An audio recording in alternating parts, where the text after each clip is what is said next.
This one is going to be a hot debate among the parents out there. Okay, get this. The Washington Post is asking, should kids eat what they're served or can they eat what they want?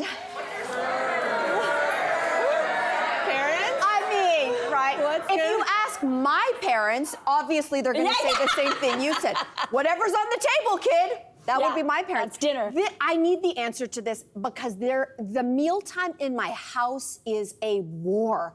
Every single darn meal. So do I feel sometimes like a short order cook? Because Marquesa doesn't, she's so picky. And so she's so picky and she's so tiny. And so I think, well, if you don't eat what I make you, then fine, go hungry. But then I look at her and I'm like, but she's so tiny. Yeah. And that's the thing. That's the Did it my start mother at a certain point? She's or always was been this just picky. like, okay. So now what we do is she eats one element of what Ryan and I eat. So for example, she loves green beans. And so I make them the Filipino way. She eats the green beans, but we always have to make her a different protein. And so I am always making something special for her. But it's exhausting. Yeah. And I'm just like, there's a certain point where I'm like, you know what? I'm gonna go old school. This is the meal. If you don't eat it, you go to bed hungry. But then I'm like, oh. I know. Am I the know. meat? It's such a dilemma. I don't hard. know the answer. Of course, yeah. I've played videos for Jaya of kids around the world who are eating all kinds of things, right? Like they're eating that's a good idea. Yeah, like exotic, what would be called exotic things that are not at all exotic, but they're just like little kids with chopsticks. And he's amazed. I'm thinking this will help. It does not help. It doesn't help. And you hit the nail on the head too.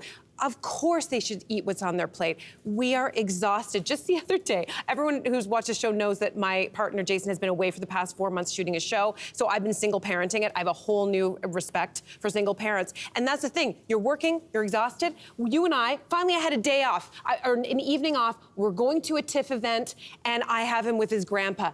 And I get the phone call that you don't want, which is Jaya crying his eyes out. Do you want to know what he was crying about? His grandfather, lovely man, made a dinner of salmon and rice and broccoli, all of which he will eat. But heaven forbid there was a little bit of peas, green peas, that were touching the salmon. And he Full was breakdown, full meltdown. bawling, a full meltdown. And I was just like, I called up his grandpa. I was You like, handled it so well. well, I didn't because I was like, give him mac and cheese. Like, just make him mac and cheese. I don't want to deal with this. I didn't want to deal with it. You just want him to eat.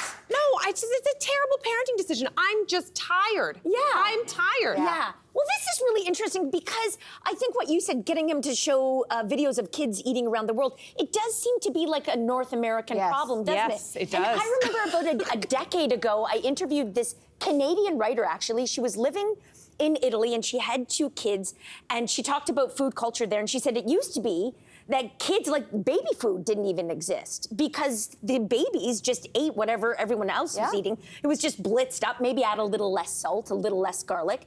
And you couldn't buy baby food. Kids didn't have vitamins. Kids didn't have snacks put on their stroller. It would always be like dinner or any meal was eaten at a table. But she got to witness her time there, which was 10 years ago, of seeing sort of the industrialization of food hit Italy. So packages of prosciutto with Disney characters on it. And, you know, those big corporations, the food industry knows, just like we were talking about almost with The Little Mermaid, they know who their audience is and what audience will pay attention, and it's kids. And so they target the kids, and that has sort of resulted in a loss of food culture and the industrialization of food. And I think that all plays into what we're seeing now, if that makes sense. Yeah. Lainey? I don't have a child. I was a child. I was made to eat everything, and I grew up to be a great eater. I mean, I'm aggressively a good eater. You are. Yeah.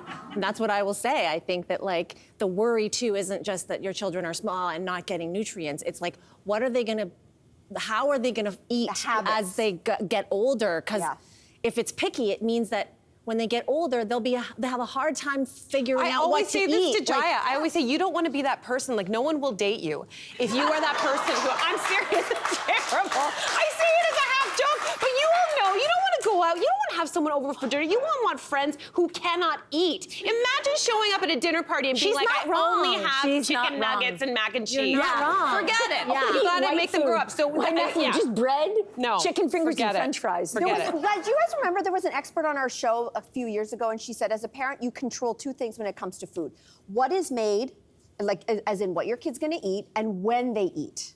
Yeah. And after that, they don't get a say. So here's what I make. Here's the time to eat it. Mel, let's change. We're gonna tonight. change Starts it. tonight. Are you It guys starts ready? tonight. Oh my gosh! I don't believe you. It might be one rough week. It like could a be rough one rough week. Watch us on Instagram. Let's see how it goes. Hey there! Wasn't that great? Do you know where you can find some equally good content? Our YouTube page. It's filled with discussions, debates, and some laughs. Head there now, like and subscribe.